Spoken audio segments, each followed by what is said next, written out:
win, and it will make us fit to govern. The applause was warm enough, but restrained too. It wasn't just the left-wingers like Dennis Skinner who pointedly remained seated, who realised that they'd been given the guidelines along which Mr. Kinnock expects the party to shape up. I thought it was a marvellous speech. I think Neil killed the myth that the party is about to turn all its policies on its head. The section which dealt with the review of party policy contains the seeds of possible future disagreement with the party if by that a move away from the historic and socialist origins of the Labour Party is meant. Neil has put himself at the head of a great drive to reform both the party organisation and review our policy commitments. And I think we will come out of that process stronger, with a sharper, radical cutting edge and a more fundamental popular appeal. But in that process, had Mr. Kinnock begun the retreat from a non-nuclear defence policy? A former CND leader hoped not. I was very relieved because he actually didn't spell out any suggestion that he wanted to change the defence policy. He did make it clear it was a review, and he made it clear that it was based on socialist principles. Well, I think, like everybody else in the conference, I thought it was straight common sense. The world would be different in many respects in 4 or 5 years' time from what it is now. But of course none of us can say precisely in what ways it will be different. In Brighton tonight, there is every sign that for the most part, the Labour Party, through its conference, is solidly with Mr. Kinnock when he talks about the need for assessment and policy review. Although one left-wing member of the NEC told ITN privately tonight that a current document called Moving Ahead ought to be called Moving Around. But some people here are already saying that the policy review ought to be done quickly to prevent any kind of policy vacuum. People here are beginning to ask, what are these new policies that we're going to go out and campaign on? Michael Brunson, News at 10, Brighton. The Hungerford Massacre inquest ended today. A police sergeant gave evidence of Michael Ryan's last words as he tried to talk him into surrendering. Ryan said he hadn't meant to kill his mother, whom he'd shot 4 times. He asked the sergeant to look after his Labrador dog, he'd shot that too, and give it a decent burial. It had all been like a bad dream, Ryan said. The jury found that Ryan's 15 victims in Hungerford were all unlawfully killed and that Ryan killed himself. They said semi-automatic weapons should be banned and no individual should be allowed an unlimited number of firearms. The government's already ordered a review of the law. The shootings were described by the West Berkshire coroner as absolutely unprecedented. He said it was something this country has never known before, a man going berserk and killing left, right and centre. Although individual policemen were commended by the inquest jury for their bravery, the overall police operation was criticised by solicitors representing some victims' families. They claimed police had been slow to respond with armed officers, who were then slow to corner Michael Ryan. But the coroner, Mr. Charles Hoyle, said it was the price we must pay for the privilege of an unarmed police force, who can't, in an emergency of this sort, become armed at the drop of a hat. The climax of the emergency came at John O'Gaunt School, when police had Ryan cornered in a classroom. Sergeant Paul Brightwell of the Tactical Firearms Unit began a shouted conversation with him. For an hour and a quarter he tried to persuade Ryan to give himself up, as Ryan threatened to throw a grenade out of the window. Ryan seemed aware of what he'd done. What are the casualty figures? Hungerford must be a bit of a mess. Sergeant Brightwell, how many do you think you shot? Ryan, I don't know, it's like a bad dream. Sergeant Brightwell, all I want to do is get you out of there safely. Ryan, how is my mother? I didn't mean to kill her. It was a mistake. I wish I'd stayed in bed. Sergeant Brightwell believed Ryan would give himself up. Yes, on many occasions he seemed to me just to be on the verge of coming out. A lot of times he repeated the instructions, said, yes, I'll come down the stairs, I'll have my hands in the air and this sort of thing. It wasn't until he said about the fact that he'd got 1 round of ammunition left. And I sort of said, well, why have you kept that one? And he said, it's obvious.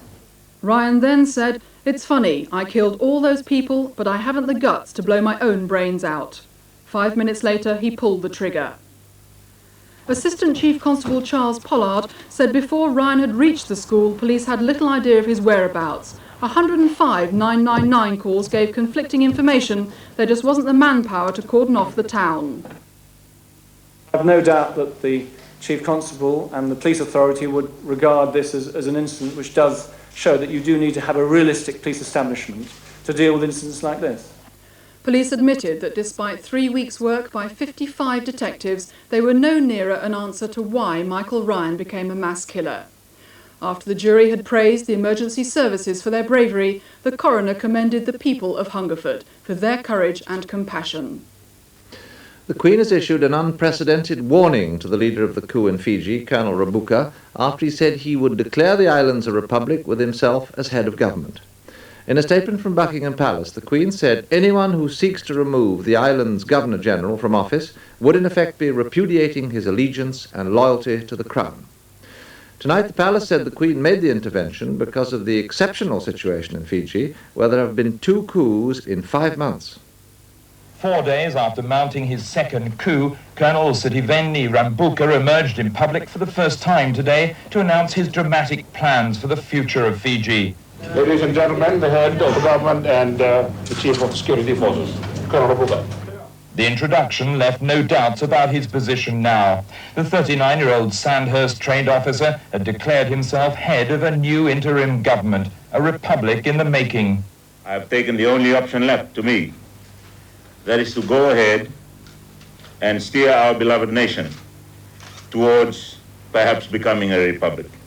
A new constitution would be drafted, he said. The office of Governor-General would cease to exist, though he promised not to harm the Queen's representative, despite his refusal to cooperate.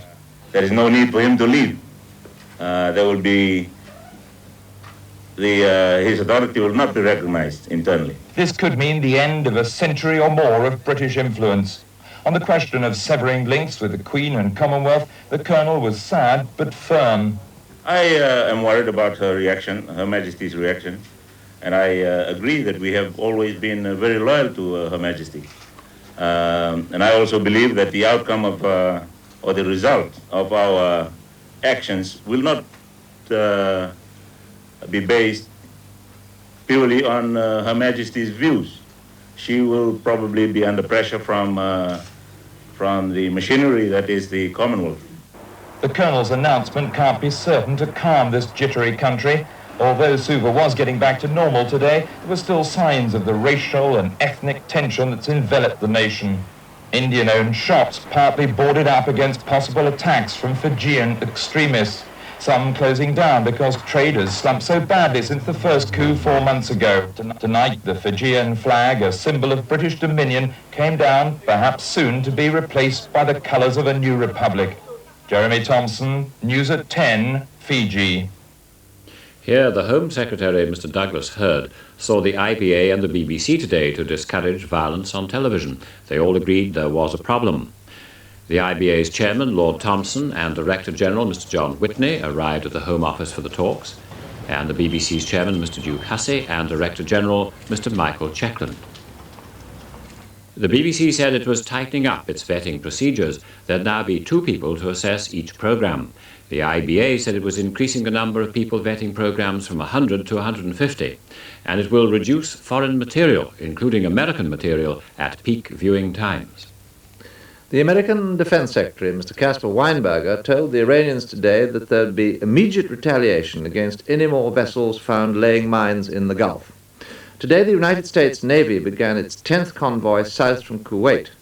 The Senate called for an American embargo on all oil imports from Iran, and off Dubai, 3 British minesweepers have begun searching for mines in a busy shipping channel.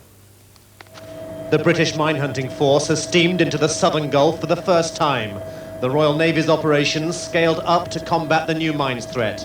Their accompanying frigate, HMS Andromeda, testing her anti-missile systems.